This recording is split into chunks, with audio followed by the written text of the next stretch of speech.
बिस्मिल्लाहिर्रहमानिर्रहीम। नाज़रीन, एक नई वीडियो के साथ हाजिर खिदमत हूँ और उम्मीद करता हूँ आप मेरी इस वीडियो को भी उसी तरह पसंद करेंगे और इसे शेयर करेंगे, कमेंट्स बॉक्स में जाके कमेंट्स करेंगे जिस तरह मेरी पिछली तमाम वीडियोस को पसंद किया गया और कमेंट्स बॉक्स में जाके उस पर कमेंट्स किए गए। नए आने वालों के लिए खुश आमदीद, वेलकम और साथ रिक्वेस्ट के मेरे चैनल को सब्सक्राइब करें, बेल आइकन को टच करें और साथ ऑल पे टच करें ताकि मेरी तमाम वीडियोस आप तक बआसानी पहुंच सकें। और कमेंट्स बॉक्स में जाके इस पे ज़रूर कमेंट्स करें ताकि मुझे अंदाज़ा भी हो जाता है कि मेरी वीडियोस में क्या क्या खामियां हैं, कितनी पसंद की गई और कितनों ने तनकीद की। नाज़रीन, आज मैं उस औरत को या बच्ची को खराज तहसीन पेश करने लगा हूँ जिसकी वजह से आज लाखों करोड़ों कैंसर के मरीज़ सेहतयाब होते हैं। जी, ये शुरू करता हूँ। जी, आज मैं अपनी पोलैंड के छोटे से कस्बे में एक गरीब लड़की रहती थी। उसका नाम मानिया स्क्लोडोवस्का था। वो ट्यूशन पढ़ा के गुजर बसर करती थी। 19 बरस की उम्र में वो एक अमीर ख़ानदान की 10 साल की बच्ची को पढ़ाती थी। बच्ची का बड़ा भाई इसमें दिलचस्पी लेने लगा, वो भी इसकी तरफ माइल हो गई। चुनाचा दोनों ने शादी करने का फैसला कर लिया। जब लड़के की मां को इस मामले का पता चला तो उसने आसमान सर पर उठा लिया। उसने मानिया को कान से पकड़ा और पोर्च में ला खड़ा किया। इस आवाज़ देकर सारे नौकर जमा किए और चिल्ला कर कहा, देखो ये लड़की जिसके पास पहनने के लिए सिर्फ एक फ़राक है, जिसके जूतों के तलवों में सुराख है और जिसे 24 घंटे में सिर्फ एक बार अच्छा खाना नसीब होता है, वो भी हमारे घर से। ये लड़की मेरे बेटे की बीवी बनना चाहती है। ये मेरी बहू कहलाने की ख्वाहिश पा रही है। तमाम नौकरों ने कहका लगाया और खातून दरवाज़ा बंद करके अंदर चली गई। मानिया को यूं महसूस हुआ जैसे किसी ने उसके ऊपर तेज़ाब की बाल्टी उलट दी हो। वो तौहीन के शदीद एहसास में गिरफ्तार हो गई और उसने इसी पोर्च में खड़े फैसला किया वो ज़िंदगी में इतनी इज्जत, इतनी शोहरत कमाएगी कि पूरा पोलैंड उसके नाम से पहचाना जाएगा। ये सन 1891 था। वो पोलैंड से पेरिस आई। उसने यूनिवर्सिटी में दाखिला लिया और फिज़िक्स पढ़ना शुरू कर दी। वो दिन में 20 घंटे पढ़ती थी। उसके पास पैसा धेला था नहीं। जो कुछ जमा पूंजी थी वो इसी में गुजर बसर करती थी। वो रोज़ सिर्फ 1 शिलिंग खर्च करती थी, यानी चंद पैसे। उसके कमरे में बिजली, गैस और कोयले की अंगीठी तक नहीं थी। वो बर्फीले मौसमों की रातें कपा कर गुजारती थी। जब सर्दी बर्दाश्त से बाहर हो जाती थी तो वो अपने सारे कपड़े निकालती थी, आधे बिस्तर पर बिछाती थी और आधे अपने ऊपर ओढ़ कर लेट जाती थी। फिर भी गुजारा ना होता तो वो अपनी सारी किताबें हटा के अपनी कुर्सी तक अपने ऊपर गिरा लेती थी। पूरे 5 बरस उसने डबल रोटी के सूखे टुकड़ों और मक्खन के सिवा कुछ ना खाया। नकाहत का ये आलम होता था। वो बिस्तर पर बैठे बैठे बेहोश हो जाती थी, लेकिन जब होश आता था तो वो अपनी बेहोशी को नींद करार देकर खुद को तसल्ली दे लेती थी। वो एक रोज़ क्लास में बेहोश हो गई। डॉक्टर ने उसका मुआयना करने के बाद कहा, आपको दवा की बजाय दूध के एक गिलास की ज़रूरत है। उसने यूनिवर्सिटी ही में पायरी नाम के एक साइंसदान से शादी कर ली थी। वो साइंसदान भी उसी की तरह मफलूकुल हाल था। शादी के वक्त दोनों का कुल सासा 2 साइकिल थे। वो गुर्बत की इसी आलम के दौरान PhD तक पहुंच गई। मानिया ने PhD के लिए बड़ा दिलचस्प मौजू चुना था। उसने फैसला किया वो दुनिया को बताएगी यूरेनियम में से रोशनी क्यों निकलती है। ये एक मुश्किल बल्कि नामुमकिन काम था, लेकिन वो इस पर जुट गई। तजर्बात के दौरान उसने एक ऐसा अंसर दरियाफ्त कर लिया जो यूरेनियम के मुकाबले में 20 लाख गुना ज़्यादा रोशनी पैदा करता है और उसकी शुआएं लकड़ी, पत्थर, तांबे और लोहे गज दुनिया की हर चीज़ से गुजर जाती हैं। उसने इसका नाम रेडियम रखा। यह साइंस की दुनिया में एक बहुत बड़ा धमाका था। लोगों ने रेडियम का सबूत मांगा। मानिया और पायरी ने एक खस्ता हाल अहाता लिया जिसकी छत सलामत थी और ना ही फर्श, और वह 4 बरस तक इस अहाते में लोहा पिघलाते रहे। उन्होंने तनहा 8 टन लोहा पिघलाया और इसमें से मटर के दाने के बराबर रेडियम हासिल की। मटर के दाने के बराबर रेडियम हासिल की। ये 4 साल इन लोगों ने गर्मियां हों या सर्दियां अपने अपने जिस्मों पर झेली। भट्टी के जहरीले धुएं से मानिया के फेफड़ों में सुराख कर दिए, यहाँ तक कि पूरी साइंस उसके कदमों में झुक गई। जी, भट्टी के जहरीले धुएं ने मानिया के फेफड़ों में सुराख कर दिए, लेकिन वो काम में जुटी रही और उसने हार ना मानी, यहाँ तक कि पूरी साइंस उसके कदमों में झुक गई। ये रेडियम कैंसर के लाखों करोड़ों मरीजों के लिए ज़िंदगी का पैगाम लेकर आई। हम आज जिसे शुआओं का इलाज कहते हैं, ये मानिया ही की ईजाद थी। अगर वो लड़की 4 साल तक लोहा ना पिघलाती तो आज कैंसर के तमाम मरीज़ मर जाते। ये लड़की दुनिया की वाहद साइंसदान थी जिसे ज़िंदगी में 2 बार नोबेल प्राइज़ मिला, जिसकी ज़िंदगी पर 30 फिल्में और सैकड़ों किताबें लिखी गई और जिसकी वजह से आज साइंस के तालिब इल्म पोलैंड का नाम आने पे सर से टोपी उतार इस मुल्क को सलाम अकीदत पेश करते हैं। जब दुनिया ने मादाम क्यूरी को इस ईजाद के बदले अरबों डॉलर की पेशकश की तो उसने पता है क्या कहा? उसने कहा, मैं ये दरियाफ़त सिर्फ इस कंपनी को दूंगी जो पोलैंड की एक बूढ़ी औरत का मुफ्त इलाज करेगी। जी हाँ, वो अमीर पॉलिश औरत जिसने कभी क्यूरी को कान से पकड़कर बाहर निकाल दिया था, वो औरत कैंसर के मर्ज में मुब्तला हो चुकी थी और वो इस वक्त बिस्तर मर्ग पर पड़ी थी। जी जनाब, ये है जी एक बहुत अच्छी तहरीर। अब इसमें देखें, बात यह है कि जो बंदा भी मेहनत करता है हमारे, अब ये देखें, इससे थोड़ा पहले एक मैं बात करूं, हमारे पहले 6 साइंसदान जो मुसलमान थे, बल्कि अभी भी वो टॉप ऑफ 6 में मुसलमान ही हैं, उससे आगे किसी को नहीं कर सकते, क्योंकि साइंस की इब्तदा ही उन्होंने की थी। ऐसे ऐसे फार्मूले ईजाद कर दिए थे, बेसिक बुनियाद जो है ना उन्हीं पे रखी जाती है, कोई भी किसी किस्म की भी रिसर्च की जाए। अब जैसे ये भी एक देख लें कि ये मानिया के भी जो, ठीक है इसने रेडियम ईजाद तो कर लिया, लेकिन इसने भी लाजिम कहीं ना कहीं जाके उन साइंसदानों की किताबों को टच ज़रूर किया होगा, लेकिन ज़ाहिर है अंग्रेज़ों ने तो ये चीज़ बतानी नहीं है। लेकिन उसके बाद फिर माशाल्लाह हमारे मौलवियों ने हमने बाबों के पीछे लगा दिया, जी जो चाहे बाबी करते हैं, हमने हकीकत को छोड़ दी। ये बिस्मिल्लाह करके आप दरिया माशाल्लाह पार कर सकते हैं, समुंदर पार कर सकते हैं, आप बिस्मिल्लाह करके हवा में उड़ सकते हैं। तो उसके बाद फिर एक तो जानबूझ के हमारे तालीमी निसाब को, जो पहले मदरसों में कुरान और फ़िक़ह की तालीम दी जाती थी, उसे चेंज करके मदरसे तो रहने दिए, लेकिन उसमें अपने अपने मसलकों को हवा दे के मसलकों की किताबें ले आई। अब कोई भी मसलक है उसके मदरसों में कुरान पाक नहीं पढ़ाया जाता बल्कि मसलक की किताब पढ़ाई जाती है, जिससे हम बहुत पीछे चले गए।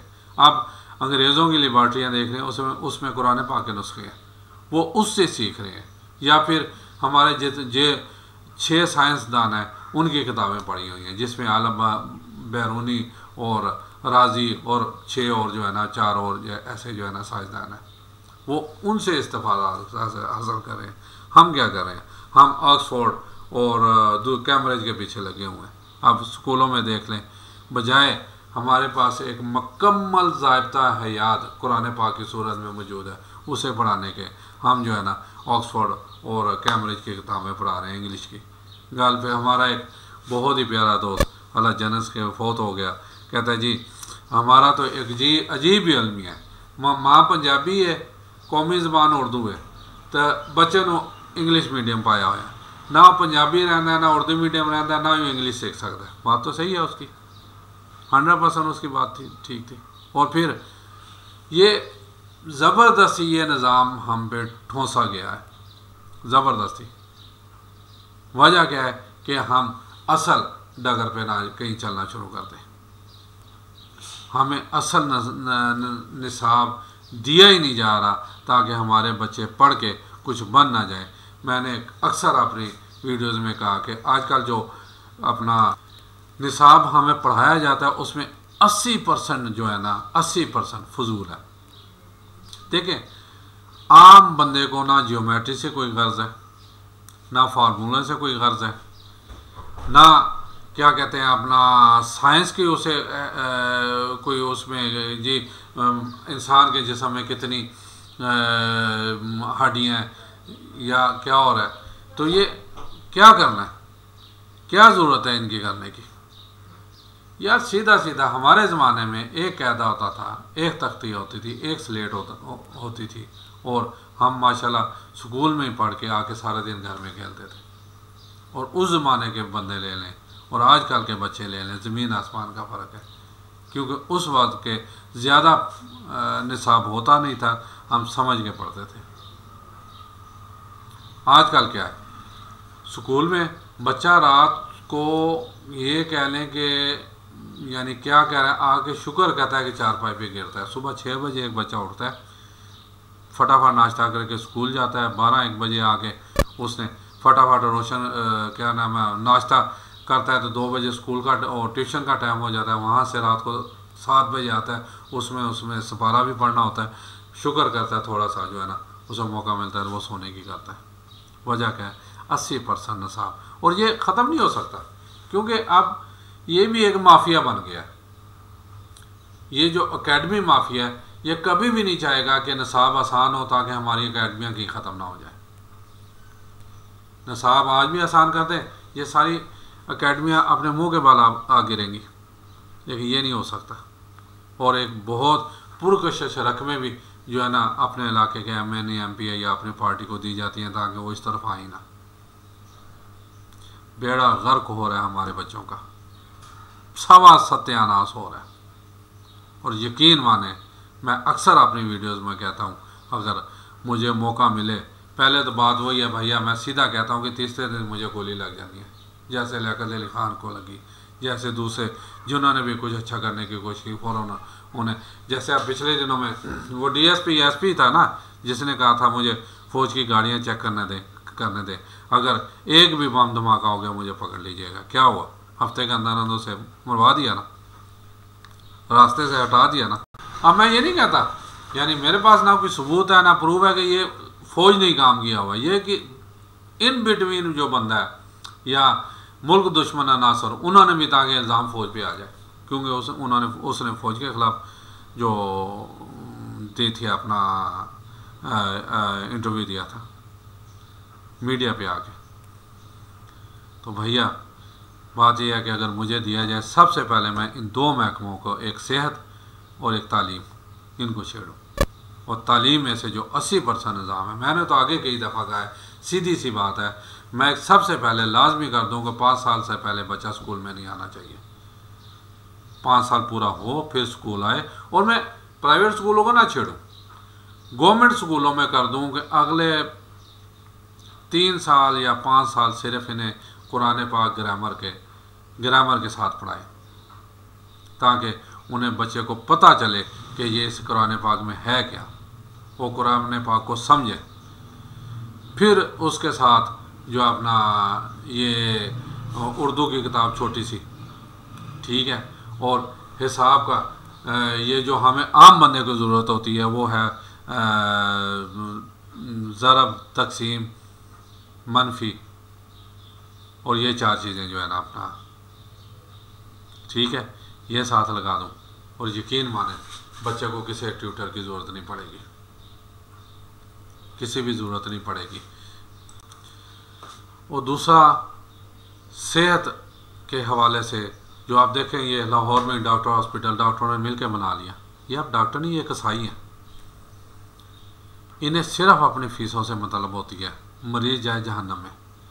पाबंदी लगा दूँ कि डॉक्टर्स इस वक्त तक अपना जो है ना अपना क्लिनिक नहीं कर सकता। हाँ, ये रोल मॉडल के तौर पे मैं समझता हूँ शालीमार हॉस्पिटल वालों ने सही किया है कि वो डॉक्टर उधर ही मौजूद होते हैं, उसमें से वो सारा कुछ यानी बिल्डिंग और उसमें जितना सामान है वो अस्पताल का है, उसमें से मेरा 60% वो डॉक्टर लेता है कि 40% बाकी उस अस्पताल को चला जाता है। लेकिन एमरजेंसी के तौर पे फ़ौरन डॉक्टर उधर अवेलेबल होता है। ये एक ठीक है, ये एक रोल मॉडल के तौर पे ये एक फार्मूला ठीक है, लेकिन मैं अपने क्लिनिक ना करने दूँ।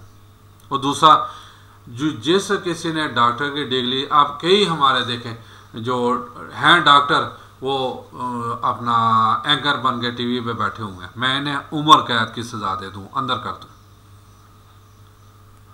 क्यों पढ़े हैं वो डॉक्टर, क्यों बने हैं? पाकिस्तान में आगे इतने कम डॉक्टर हैं, या कि कई यहाँ से भाग गए, या डॉक्टर बने हैं बाहर से ही नहीं आए। मैं एक नोटिफिकेशन निकालूँ कि इतनी मुद्दत में वापस आ जाओ, वरना पाकिस्तान की नेशनलिटी कैंसिल, और पाकिस्तान की तरफ से जो स्टेप दी गई है आपको डॉक्टर की, वो भी ख़त्म, जाएं जहन्नम में आप। और इसके बाद जो फार्मूले, ये देखिए मेरा एक छोटा सा दिमाग है, जो आगे बैठे उनके बहुत बड़े बड़े दिमाग, बल्कि उनके साथ तो बहुत, उनके जो राइट लेफ्ट है ना, वो बहुत कुछ जानते हैं, लेकिन वजह क्या है, करप्ट लोग हैं। वो चाहेंगे नहीं इस मुल्क को जो है ना सीधी राह पे गामजन करना। मैंने आगे एक मुल्क की मिसाल दी थी, मेरा शायद महातीर मोहम्मद ने की थी मलेशिया के, कि वो जब इक़्तिदार में आया तो उसने अपने मुल्क का कैसे बदला, कि उसने देखा कि हमारे यहाँ इतनी यूनिवर्सिटियाँ तो हैं नहीं, ना हम इतनी जल्दी बना सकते हैं। उनने करीम निकाली, जैसे यहाँ भी उन्हें क्या कहते हैं, गवर्नमेंट की तरफ से लायक तो खैर नहीं, यहाँ तो सिफारिशें चलती हैं, बड़ों के बच्चे वो भी जाते हैं, गवर्नमेंट के पैसे पे जाते हैं, बाहर अयाशी करते हैं। लायक बच्चों को निकाला और उसे बाहर भेज दिया, मुख्तलिफ चीज़ों में कि भी आप ये जाके इसमें पढ़ाई करो। लेकिन उसके साथ एक एग्रीमेंट उनसे लिखवाया कि जैसे ही पढ़ाई मुकम्मल हुई आप लोग वापस आओगे अपने मुल्क में। जो यहाँ वहाँ रहेगा या भागने की कोशिश करेगा उसकी नेशनलिटी भी कैंसिल, और वो डिग्री भी कैंसिल, क्योंकि वो डिग्री जो है ना ये मुल्क करवा रहा है, आपको करवा के देगा। वो लोग वापस आए तो उन्होंने सब वो जितनी गिरीम थी मुख्तलिफ महकमों में ऊपर हेड लगवा दी, और फिर चेक एंड बैलेंस रखा। आज देखें वो मुल्क किधर है, हम किधर खड़े हैं। वजह क्या है, यहाँ करप्शन करप्शन करप्शन, बस 75 साल से यहाँ करप्शन ही हो रही है, क्योंकि बाबा कायद आज़म को तो रास्ते से हटा दिया गया। मुझे तो आज तक ये समझ नहीं आ रही कि कराची एयरपोर्ट से चंग फरलान पे 3 से 4 घंटे वो ख़राब रही एम्बुलेंस। बाबा जी वो अब फातिमा जना के पढ़ लें, उसने जो लिखा उसके ज़ाती डॉक्टर के पढ़ लें कि उन्होंने क्या लिखा है, इतना होश नहीं था कि उसके मुंह में मक्खियाँ जा रही हैं और अपने पल्लू से फातिमा जना से हवा जल रही हैं और मुंह से मक्खियाँ निकाल रही हैं। फाउंडर ऑफ पाकिस्तान मोहम्मद अली जना, बाबा कौम कायद आज़म, हमने ये असर किया उसके साथ। और फिर डॉक्टर कदीर के साथ क्या किया कि उसे मुशर्रफ साहब तो देने लगे थे, अमेरिका के हवाले करने लगे थे। फिर बहरहाल कुछ लोगों ने समझाया अगर आप इसे दे देंगे अब्दुल कदीर खान को तो यहाँ हंगामे खड़े हो जाएंगे, उसे फिर नज़र बंद कर दिया। और हमारे बरक्स जो कौमें तरक्की करती हैं, देखें वो अपने हीरोज़ को सराहती हैं। इंडिया ने क्या किया, डॉक्टर अब्दुल सलाम को अपना सदर बना दिया, हमने इसे नज़रबंद कर दिया। और फिर आखिरी इंटरव्यू जो सुहेल वराइच को दिया वो देख लें, एक फुटपाथ पे बैठ के, अभी भी वो नज़रबंद थे लेकिन इजाज़त मिल गई बाहर आने की, यानी थोड़ी सी नरमी हो गई थी। उसने कहा मुझे दुख होता है कि इस मुल्क पाकिस्तान के लिए ये सब मैंने क्यों किया। कहता अब एक रत्ती बराबर भी इस मुल्क के लिए मैं कुछ करने वाला नहीं हूँ, अगर गवर्नमेंट कहे भी मैं कुछ करने वाला नहीं हूँ, कि आगे इन्होंने मेरे साथ क्या किया। मुझे तो ये अफसोस हो रहा है कि इस मुल्क के लिए मैंने इतना सारा क्यों किया, किसी और मुल्क के लिए क्यों नहीं किया। ये है भाई यार हमारा हाल है। मैं तो आखिर पे अपने आवाम को ही कहूँगा खुदारा होश के नहाने और ऐसे लोगों को पार्लियामेंट में भेजें जो इस मुल्क के बारे में सोचें, ना कि अपने बारे में। इजाज़त चाहता हूँ। अस्सलाम वालेकुम व रहमतुल्लाहि व बरकातुहू।